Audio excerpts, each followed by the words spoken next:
ఈ వారం వృషభ రాశి వారు, సింహరాశి వారు, మకర రాశి వారు ఈ 3 రాశుల వారు కూడా ప్రశాంతంగా ఉండడానికి ప్రయత్నం చేయాలి. వృషభ రాశి, సింహరాశి, మకర రాశి ఎప్పుడు యాంగ్జైటీగా ఉంటారు. ఒక ఆందోళన అనేది మిమ్మల్ని వెంబడిస్తూనే ఉంటుంది. ఎందుకు ఆందోళన కలుగుతోంది, ఎందుకు మీరు అప్రశాంతంగా ఉన్నారు, ఎందుకు మీకు కోపం వస్తోంది, ఎందుకు ఆవేశం కలుగుతోంది, వేటికి కూడా చెప్పుకోదగినటువంటి ప్రత్యేకమైనటువంటి కారణాలు మాత్రం ఉండవు. తేలిగ్గా అయిపోయవలసినటువంటి పనులకు కూడా కొంత అధికంగా శ్రమించవలసినటువంటి అవసరం కనబడుతున్నది.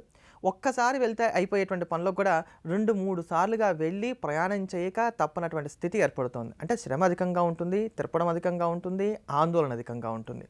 వీటికి తోడు అనుకోకుండా కొన్ని శుభకార్యాల కోసం గాను మీరు అప్పులు చేయవలసినటువంటి స్థితి ఏర్పడుతున్నది. అంటే అనుకోని శుభకార్యాలు ఏవో కొన్ని వస్తుంటే మనకు తెలిసిన వారి బంధువుల యొక్క పెళ్లి కావచ్చు, మన ఇంట్లోనే మన బంధువులకి లేదా మన ఇంట్లో ఉండేటువంటి సంతానానికి సంబంధించినటువంటి వివాహాది శుభకార్యాలు కావచ్చు, ఏవైనా కావచ్చు కాక ఇవి హఠాత్తుగా వచ్చినటువంటి కారణం చేత మీరు అప్పు చేయక తప్పనటువంటి స్థితి కనబడుతున్నది.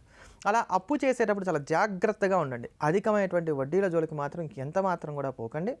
అందరూ నావారే అనుకునేటువంటి మీ మంచితనం కారణం చేత మీ మనస్సులో ఉండేటువంటి ప్రతి విషయాన్ని కూడా ఎదుటివారితో పంచుకోవడానికి గాను ప్రయత్నం చేస్తారు. ఇలా ఎదుటివారితో ప్రతి విషయాన్ని చెప్పుకోవడం వలన మీ రహస్యాలన్నీ కూడా వారికి తెలిసిపోయి మీరు ఇబ్బందుల పాలయ్యేటువంటి స్థితి కనబడుతున్నది కనుక ఏ పని అయినప్పటికీ మీ మనస్సులో ఎటువంటి భావాలు ఉన్నప్పటికీ కూడా ఆ పని అయ్యేంత వరకు ఎవరితో కూడా చర్చించకండి. కనీసం ఇంట్లో ఉండేటువంటి వారితో కూడా చర్చించకండి. రహస్యంగా ఉంచడానికి కానీ ఆ విషయాలు ప్రయత్నం చేయండి.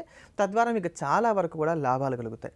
అయితే ఈ శ్రమ అధికంగా ఉండటం, త్రిప్పడం అధికంగా ఉండటం, లేకపోతే అప్పులు చేయకుండా ఉండేటువంటి స్థితి ఏర్పడకుండా ఉండటం, ఇట్లాంటి దోషాలు ఏవైతే మనకి వారం కలుగుతున్నాయో ఈ దోషాలన్నింటిలో నుంచి కూడా బయటపడటానికి గాను సింహరాశి వారు, వృషభ రాశి వారు, మకర రాశి వారు ఈ 3 రాశుల వారు కూడా మకరం, సింహం, వృషభం ఈ 3 రాశుల వారు కూడా రోజుకి 9 సార్లు అర్జునకృత దుర్గా స్తోత్రాన్ని పారాయణ చేయండి. అర్జునకృత దుర్గా స్తోత్రం చాలా చిన్న స్తోత్రం, కేవలం 13 అంటే 13 శ్లోకాలే ఉంటాయి ఈ స్తోత్రంలో. చాలా అద్భుతము, శక్తివంతమైనటువంటి స్తోత్రం ఈ స్తోత్రం. ఒకేసారిగా 9 సార్లు కనుక పారాయణ చేయడానికి ఆ రోజు ఏదన్నా కారణం చేత మీకు వీలు కాకపోతే ఉదయం నిద్రలేచి స్నానం చేసిన తర్వాత ముందు సూచిగా దేవుడి దగ్గర ఒకసారి పారాయణ చేసి రాత్రి పడుకోబోయే లోపుగా 9 సార్లుగా పారాయణ చేయడానికి గాను ప్రయత్నం చేయండి. అలానే మీరు పని మీద బయటికి వెళ్ళేటప్పుడు ముందుగా అమ్మవారి యొక్క దేవాలయానికి వెళ్ళండి. ఏ అమ్మవారి దేవాలయం అయినప్పటికీ కూడా పర్వాలా, అమ్మవారి దేవాలయానికి వెళ్ళి అమ్మవారికి పూజ చేయడానికి కావాల్సిన కుంకుమ మీ స్తోమతను బట్టి, మీ తాహతను బట్టి ఎంతో కొంత అమ్మవారికి కుంకాన్ని అర్పణ చేసి, అమ్మ ఈరోజు విజయంగా ఉండాలి, నాకు ఎక్కడ ఏ ఇబ్బందులు రాకూడదు అని నమస్కారం చేసుకుని దాని తర్వాత మీ దినచర్యను ప్రారంభం చేయండి. ఇలా ఈ వారం అంతా కనుక చేస్తూ వచ్చినట్లయితే ఈ వృషభ రాశి, సింహరాశి, మకర రాశి ఈ 3 రాశుల వారికి కూడా కలిగేటువంటి కష్టాలు, నష్టాలు ఏవైతున్నాయో ఇవన్నీ కూడా చాలా వరకు కూడా తగ్గుముఖం పడతాయని చెప్పుకోవచ్చు. అంత దివ్యంగా అమోఘంగా మనకు ఉపకరించేటువంటి పరిహారాలు ఈ పరిహారాలు. ఇటువంటి మరిన్ని అద్భుతమైనటువంటి అంశాల గురించి విభిన్నమైనటువంటి రాశుల వారికి ఎలా ఉండబోతుందో తెలుసుకోబోయే ముందుగా అమ్మవారికి సంబంధించిన దుర్గా కవచాన్ని శ్రవణం చేద్దాం. దేవి రక్షణ పొందుదాం. నువ్వు ఇంకేమన్నా చెప్పాలా? ఇంకేమన్నా అబద్ధం చెప్పాలనుకుంటే చెప్పేయి. నేను చూడాలనుకుంటున్నాను నన్ను మోసం చేయడానికి నువ్వు ఎంత నీచానికి దిగజారగలవు అని. ఎందుకు ఆలియా, ఎందుకు నువ్వు ఇలా చేసావు? నీకు తెలుసు కదా నానమ్మ తర్వాత నీ ఒక్కదానిని కదా నేను పూర్తిగా నమ్మేది.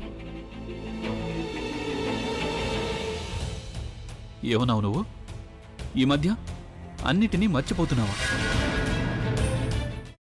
అది చాలు. వాటిలో ఉన్న శక్తి విషయాన్ని గ్రహించి మనకు వివరిస్తాయి.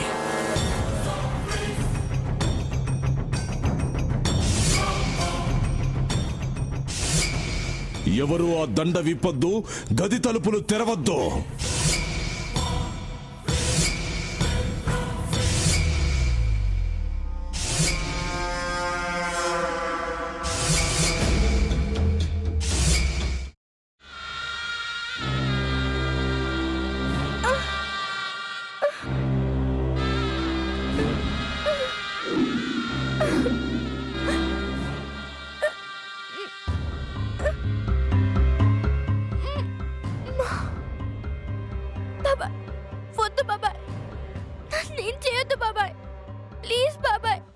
నీకు నిజం తెలిసినప్పుడే నా ఆలోచనలో నువ్వు చచ్చిపోయావు.